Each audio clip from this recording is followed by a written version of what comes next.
ब्रजेश रावत जी और यहाँ जिला पंचायत और सामने गांव से आए हुए हमारे पितातुल बुजुर्गों, नौजवान साथियों, प्यारे बच्चों और सुरक्षा में लगे सुरक्षा कर्मचारी अधिकारीगण।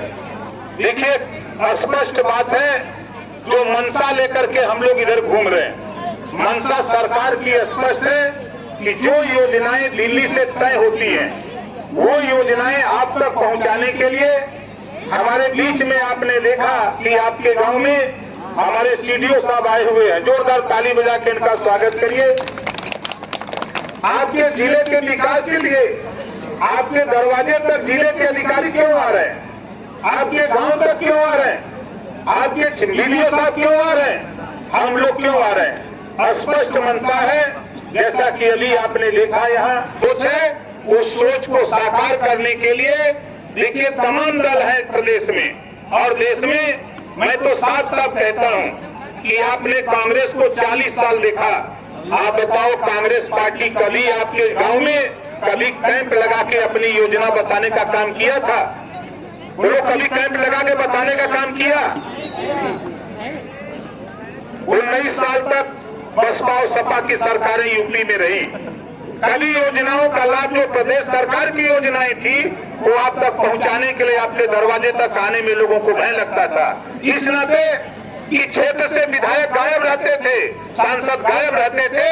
आज तो मोदी जी और योगी जी के नेतृत्व में हमारे चाहे सांसद हो, विधायक हो, एमएलसी हो, राज्यसभा हो, चाहे प्रमुख हो, चाहे जिला पंचायत हो, चाहे ग्राम प्रधान हो, आपके दरवाजे तक योजनाओं का लाभ पहुंचाने के लिए बराबर काम कर रहे हैं, बराबर काम कर रहे हैं। इस नाते हम प्यारे बच्चों आपसे एक बात कहूंगा, विद्यालय परिवार, विद्यालय के हम अपने प्रधानाचार्य और सभी अध्यापकगण को धन्यवाद देता हूं कि आपने यहाँ कार्यक्रम विद्यालय में चलाया। और एक बात मैं प्यारे बच्चों और पितातुल बुजुर्गों, नौजवान साथियों, माता और बहनों, एक बात देखो, मैं कहता हूं, शिक्षा शेरनी के दूध के समान होता है।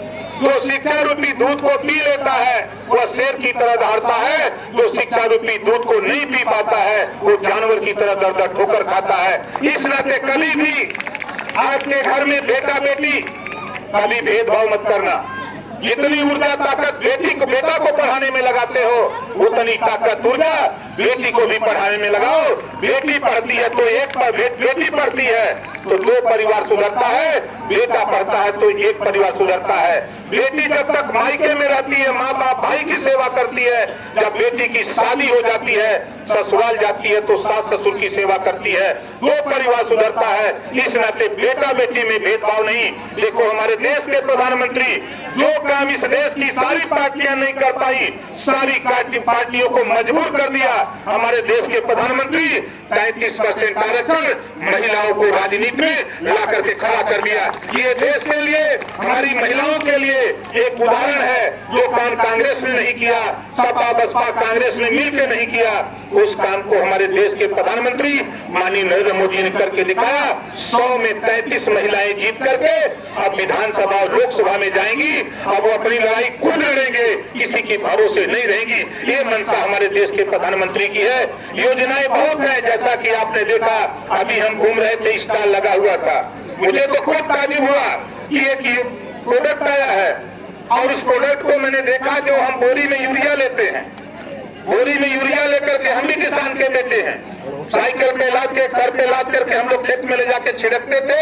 अब तो टापलेसिंग मशीन हमने देखा कि इतनी योजना, इतनी टेक्नोलॉजी आपके बीच में आ गई कि आपको इतनी सुविधाएं मिल रही है। जो मंशा हमारे देश के प्रधानमंत्री है, प्रधानमंत्री जी की 40 विकसित भारत का जो लक्ष्य है, मैं दावे के साथ कहता हूँ, ओम प्रकाश राजभर, माननीय दयाशंकर सिंह जी के नेतृत्व में कंधे से कंधा मिला करके हम दोनों भाई जहाँ भी जरूरत होगी वहाँ। ये उत्तर प्रदेश के 75 जिले छोड़ दो, आप बिहार हो, सीवान बिहार हो, चाहे बंगाल हो, तमिलनाडु, केरल, आंध्रा, पंजाब, महाराष्ट्र, गुजरात, देश के किसी कोने में ओम प्रकाश राजभर अपनी पहचान बनाने में और सहयोग देने के लिए तैयार है। बाकी लोगों को आगे कार्यक्रम में जाना है। मैनपुरी में कार्यक्रम लगाया, वहाँ कम से कम 10,000 लोग जुटे हैं। हम लोगों को विलंब हो रहा है। हम सभी साथियों, अपने अधिकारियों का, अपने कर्मचारियों का, आए हुए सभी साथियों का हम हार्दिक स्वागत अभिनंदन करते हुए, आपसे आशीर्वाद की कामना करते हुए अपनी बारी को विराम देता हूँ। जय हिंद, जय भारत।